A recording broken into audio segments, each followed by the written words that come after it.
여야가 공무원 피격 사망 사건에 대한 대북 규탄 결의안을 채택하는 방안을 논의했지만 이견을 좁히지 못해 결국 불발됐습니다.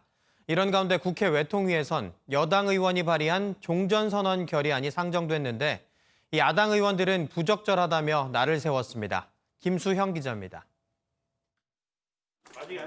여야가 긴급 현안 질의에서 한발 물러나 대북 규탄 결의안 채택을 논의하기 위해 만났지만 끝내 무산됐습니다.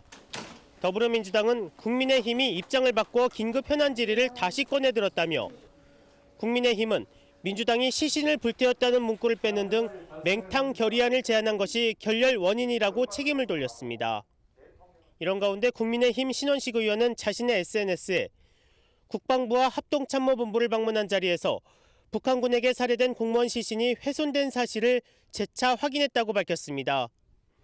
이는 민홍철 국방위원장이 국방부로부터 보고받고 언론에도 공개했던 내용과 같다고 덧붙였습니다.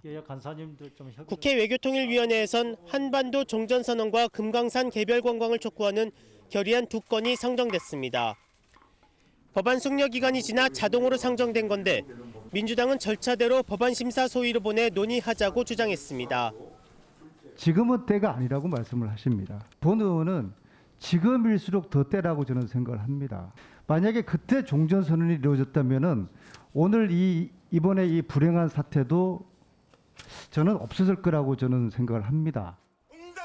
국민의힘은 국회 본관 앞에서 검은 정장에 검은 마스크를 쓰고 우리 국민의 죽음을 막지 못한 문재인 정부를 성토하는 집회를 가졌습니다.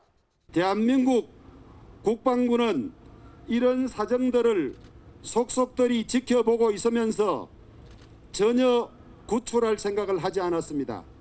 국군 통수권자인 대통령도 어떤 지시도 내리지 않은 채 의문의 48시간을 보냈습니다.